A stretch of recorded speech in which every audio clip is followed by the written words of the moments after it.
It wasn't just Jackie Robinson's page, though. Pages highlighting the Tuskegee Airmen, the Navajo Code Talkers, the Japanese-American 442nd Combat Regiment have also been restored after a pretty explosive public outcry, along with a page about Army Major General Charles C. Rogers, the highest-ranking black service member to receive the Medal of Honor, as well as images and references to Enola Gay, the aircraft that dropped the atomic bomb on Japan during World War II, one of tens of thousands of items caught in a search for keywords the White House considers DEI, according to the AP.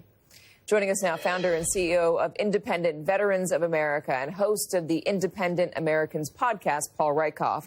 I will note, Colin Powell's page is still down. Yeah. Well, it's dangerous, and it appears to be deliberate. And I think you have to put this in the context of the larger narrative, where you've got Elon Musk doing Nazi salutes. You've got this push where you fired the chairman of the Joint Chiefs, who was an African-American leader, historic leader, the constant dialogue about how they don't care about diversity. It's like they're trying to recruit for the Army of the Confederacy rather than the military that we need for 2025. So I think the long-term impacts of this are really bad for our military and for our democracy, because people of color, young people are watching this, and they don't want to join a military that erases Jackie Robinson. I think really important, too, Katy, this is a story that's crossing over. This is on sports media. This is in mainstream media. You got Stephen A. Smith and other people now commenting about it, and it really ties up this administration, but also drives a wedge in our country in a way that has our enemies celebrating and is bad for everyone. I just don't understand help me understand why these pages would be taken down in the first place. Is it just some AI program code that went through and decided that if you are black, then you're automatically DEI and you're bad and we have to erase you from our websites and our history? Is that all it is? That's the question that Secretary of Defense Pete Hegseth has to answer. Now, he's only done one, I think, press availability since he's gotten in the job, so I don't think we're going to get a straight answer, but that's what they have to answer to. Was this an executive decision by a leader, or is this a computer AI that just scrubbed everything? But either way, who's held accountable? At first, they actually defended it. They said they were removing it because it was a part of a DEI thing and because they didn't want any association with race. But Jackie Robinson's entire legend is built on breaking the color line. So it's not consistent. It's sloppy. It's damaging. And it's also what happens when you have the Doge flamethrower just rip across an entire federal agency. Race out of it. I mean, these are still incredible accomplishments by Americans who helped us win wars, who put their lives on the line. Navajo Code Talkers, they helped us win World War II. I mean, it's a huge. Was it World War I? World War II. World War II. Okay. Yep. Take the race out of it. I mean, like, they cracked the code that helped us win World War II. You would want to put that on a website regardless, because it is a moment in history that we should all be proud of. That is true, but you also can't take race out of it, right? No, because Jackie Robinson broke the color line. He also was in a segregated unit when he was an Army lieutenant and refused to sit in the back of the bus.